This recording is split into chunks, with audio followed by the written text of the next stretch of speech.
Whoa, breaking news. There has been a bombshell report that has me believing that the New Orleans Saints are the #1 most likely destination for wide receiver Davante Adams. We're going to break this down and some of the latest reports happening by the hour about the star wide receiver leaving the Las Vegas Raiders. So whenever a player is about to leave an NFL team, there has to be all these weird cryptic clues, right? There's always the social media posts and stuff, and people like us are supposed to decode and try to decipher what they mean by whatever they posted. You had Davante Adams posting a picture of Edgar Allan Poe. This happened on about Friday night, October 4th. Just posted Edgar Allan Poe out of nowhere, just apropos of nothing. Now, a lot of people thought because Edgar Allan Poe wrote The Raven, that means that Davante Adams is suggesting that he could go to the Baltimore Ravens. You even had Colin Cowherd of Fox Sports, some of the top NFL insiders, trying to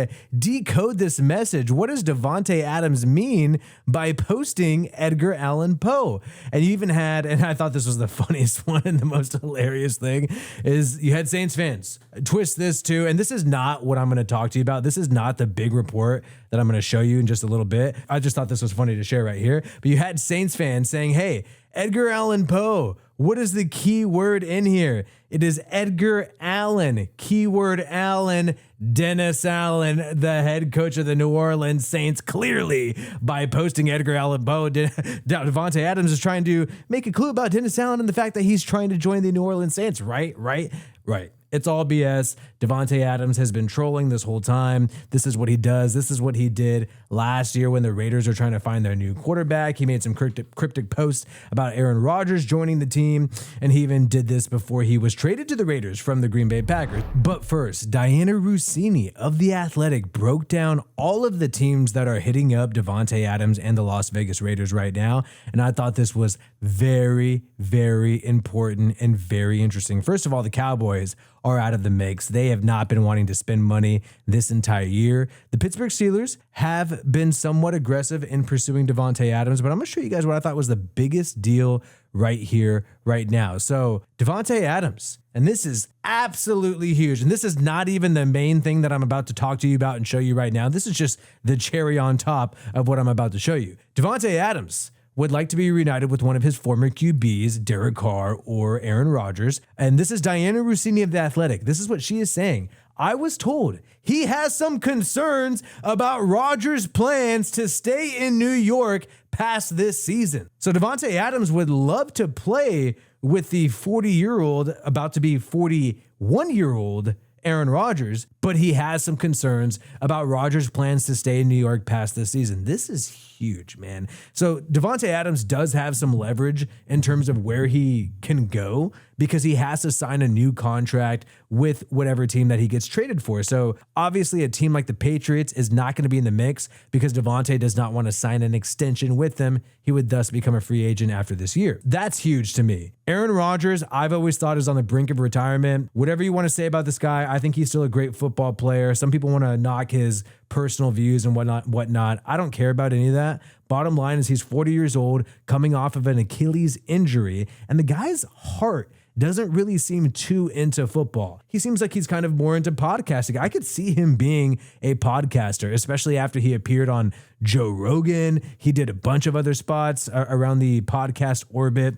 I don't view Aaron Rodgers as somebody who thinks, man, football is my #1 most important priority. That's why Davante Adams originally left Green Bay, because he was not sure if Aaron Rodgers was going to be there long term. Now, the next big thing. So we know that Davante is iffy on the Jets because of Rodgers, his age. Will he retire at any moment? So it's not all about Davante. What do the Raiders want? The Raiders want the best deal. They don't give a shit where he goes. They want the best deal possible, but also Davante Adams has to sign that extension with whatever team. So a team is only going to offer a lot if Davante's down to go there, right? The Raiders are looking for a future second-round pick. However, the sense around the league is that Las Vegas will probably get a third-rounder when the trade is complete, because Stephon Diggs, when he left from the Bills to the Texans, was a third-round pick. There's all that there, right? Raiders want as much draft capital as possible. Who's going to give it up? And will Davante Adams be stoked about that situation? Will he want to sign an extension there? We know the Saints and the Jets are Adams' top destinations, obviously because of Derek Carr with the Saints, but you also have Keith Williams, the wide receiver coach who's been coaching Davante Adams since he was like in high school. Like that's insane. That relationship goes back, over 10 years plus. I mean, that's insane. You don't really get that around the NFL. So that's going to have a huge factor when it comes to Davante Adams wanting to go somewhere. Now, we talked about the Edgar Allan Poe. We joked around that a little bit earlier, but the Ravens have not really been in contact with the Raiders at all. The Bills and the Chiefs have monitored the situation, but they only see Davante Adams as a 1-year rental. This is from Diana Rossini of The Athletic. So Ravens, that was a troll thing by Davante Adams because the Ravens have not even been hitting the Raiders up. Chiefs and Bills seem milquetoast. They're barely checking in, and they don't seem like they want to even sign Davante to a future deal into next year. They don't even seem interested in that. So it really comes down to the Steelers, Jets, and the Saints. And we know there's the Edgar Allan Poe who gives a shit about that. But we also know that recently the New Orleans Saints released a wide receiver who had some high upside. I'm talking about the Saints releasing A.T. Perry. Wide receiver A.T. Perry, I think that he really did kind of fit the mold of the style of wide receiver that Davante Adams is.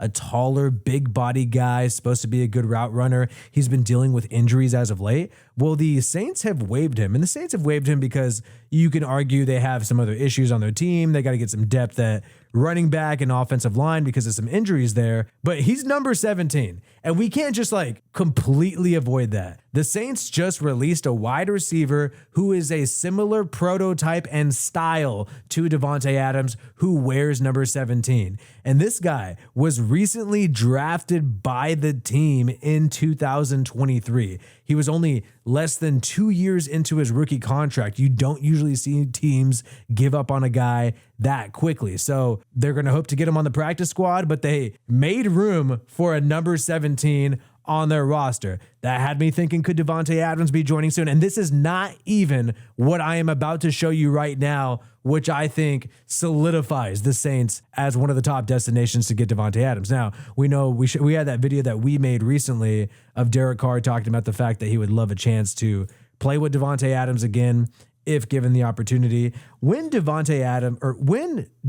Derek Carr and Aaron Rodgers were both asked about Davante Adams, they both did not say too much. It's because you can get popped with tampering. If you make the wrong comment, even if you're a quarterback, about some other player who's on a different team, especially if you do that at a press conference, you can get popped for tampering. So a lot of them just said, hey, great player, know the guy, would love to play with him again. But I would say Derek Carr, when talking about Davante Adams, I would say, and if you watch my last video covering that, he was more so defensive, which I found very interesting. Derek Carr was defensive when talking about Davante Adams, saying, hey, a lot of people talk about the fact that with Josh McDaniels, Davante Adams, Derek Carr, we didn't have a good record, but we put up freaking numbers, and it was Davante's second best statistical year of his career in yards and touchdowns. People like to talk about Aaron Rodgers giving Davante Adams all kinds of numbers. Well, Derek Carr literally gave him his second best year of his career, and that was just only with 1 year playing together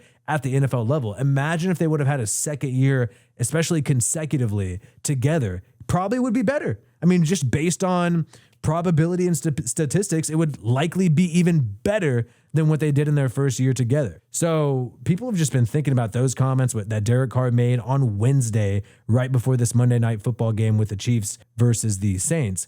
And you see this offense, the capability, Devontae Olave, Rashid Shaheed, with Juwan Johnson, Taysom Hill, all these weapons. I mean, this could really be insane. And look, for the Saints, Kamara, 29 years old. These receivers are young, but the defense, I would say the defense of the Saints, really good, top tier, but they're all in their 30s. Like every best player on the Saints defense is in their 30s. I'm talking about Tyrann Mathieu, Cam Jordan. Cam Jordan's not really the best on the team, but I would say Demario Davis, Marshawn Lattimore. These guys are all damn near 30, around their 30s. They need to win a Super Bowl right now. They're probably going to hang it up soon. Now, the Saints do have other problems on their team. They got their top 4 options at center were all missing during Friday practice, and things did not look pretty during Saturday practice either. They were significantly banged up. They actually recently signed a Jet center, Connor McGovern.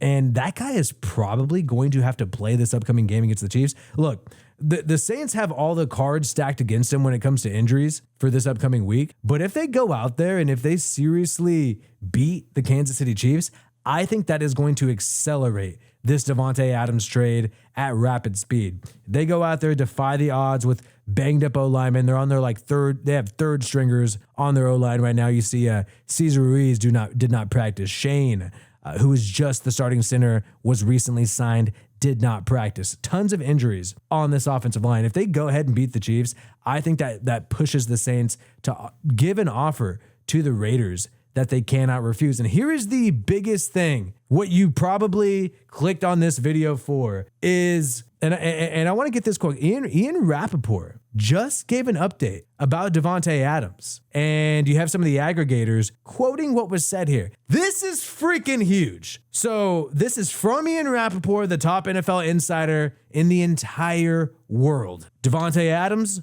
would love to link up with the Jets and Aaron Rodgers. That's true. He's also expressed some interest in the Saints, but it has been the New Orleans Saints who have been the most aggressive, while other teams, including the Buffalo Bills and the Pittsburgh Steelers, have closely monitored the situation and stayed in touch. And this is not just like, okay, the Saints compared to the Bills, compared to the Steelers, they've been the most aggressive. No, we're going to go take a look into this full thing. The Saints, compared to even the Jets, have been the most aggressive team in pursuing Davante Adams. This is freaking huge. This is some exciting stuff, man. So this is the full quote from the original Ian Rappaport article on NFL.com. This is just NFL.com telling you this. There's no, obscure beat reporter or whatever. Like, no, this is NFL.com saying that Davante Adams, yes, views the New York Jets and his old friend Aaron Rodgers as his top landing spot. That's where he wants to play. But it's been the New Orleans Saints who have been the most aggressive, while other teams, blah, blah, blah, Steelers, Bills, have monitored the situation closely. The Jets remained very much in the mix as well. So I found this part sort of the most interesting, where Rappaport brings up that the Saints have been the most aggressive and also the Jets are very much in the mix. I mean, kind of contrasting the Jets with the Saints approach. There's another report that happened earlier this week. I don't have it on me right on the top right here loaded up, but what I heard is that the Jets were offering a couple fourth-round picks and were willing to pay part of the salary, because the fact of the matter is that the Jets can't afford to pay Davante Adams' salary. At the same time, the New Orleans Saints would probably like to have the Raiders eat some of that salary. There's been some reports that the Raiders are willing to eat some of Davante Adams' salary if that means that whoever they trade him to offers up more capital, offers up more draft capital. So the Saints are a really clear team that if they have been the most aggressive, this is exactly a team who would give a second-round pick, not just a bunch of fourth-round picks, and the Raiders would have to eat the salary, but that would help out the Saints, that would help out the Raiders. And if they've been the most aggressive, I could imagine what's happening right here is that the Jets are not offering as much as the Saints, but the Saints cannot eat the salary like the Jets can. So maybe, we don't know. Maybe the Raiders are feeding Ian Rappaport some lines. Maybe they're trying to leak that the Saints have been the most aggressive to try to force the Jets to outbid them. But at the end of the day, it's undeniable. They wouldn't lie and make this up. That would actually really sour their relationship with the Saints. I'm talking about the Raiders here. If they lied and made up that the Saints are being aggressive. Clearly the Saints are being aggressive, and the Raiders are letting everybody know that they are being aggressive, so they try to match the Saints. Maybe this is what's happening. Saints giving up a second-round pick seems likely, just not willing to eat that salary because they don't have much cap space. Meanwhile, the Jets aren't offering enough. So this is absolutely insane. Derek Carr is obviously on board. I truly believe that if the Saints beat the Chiefs on Monday Night Football, it's going to really come down to, sorry, Jets, this team right here is offering up a second-round pick and also a sixth-rounder, something that the Jets cannot top. And I also look at the New York Jets, and I look at the fact that they just lost to the Denver Broncos, who the Raiders played the Denver Broncos this week. I mean, the Raiders probably will beat the Broncos. Maybe they'll lose.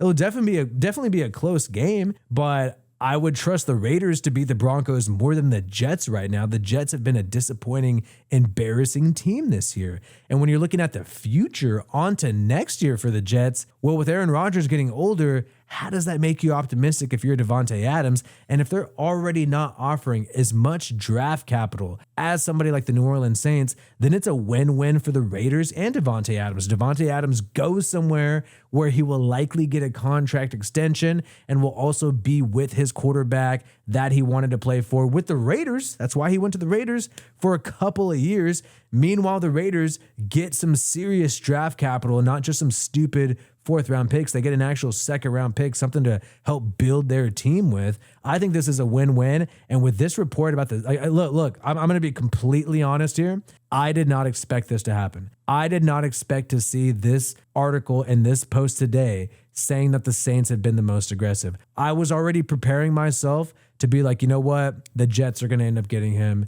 It's a wash. It's a fun thought that Davante would reunite with Derek Carr, that Fresno State connection, the Raiders situation 2.0, but in New Orleans. That's a fun thought, but it's wishful. Yeah, they'd want to make it happen, but the Saints are going to be too cheap. That's what I thought the whole entire time. This article completely changes all that. This report by NFL.com, Ian Rappaport, changes everything. The New Orleans Saints are going 100% all in on Davante Adams. They're outbidding all the other teams right now. They've been the most aggressive. And who knows, by Tuesday, which from all accounts, according to Ian Rappaport, Tuesday is the deadline. The Raiders seem to be dropping this hammer. Trade talks are expected to accelerate Monday and Tuesday. If a trade is going to get done this week, which is possible, Tuesday would be the deadline. Tuesday, I expect to hear an announcement that Davante Adams is being traded to the New Orleans Saints as it stands right now, unless the New York Jets come out of nowhere and outbid them. But I don't think they got that much faith in their team, honestly. And if the Saints are being this aggressive, they might be able to outbid the Jets when it comes to draft capital. Let me know what you guys think about this, man. Subscribe to my channel, Wi-Fi Willie. Peace out, and I hope you have a good one.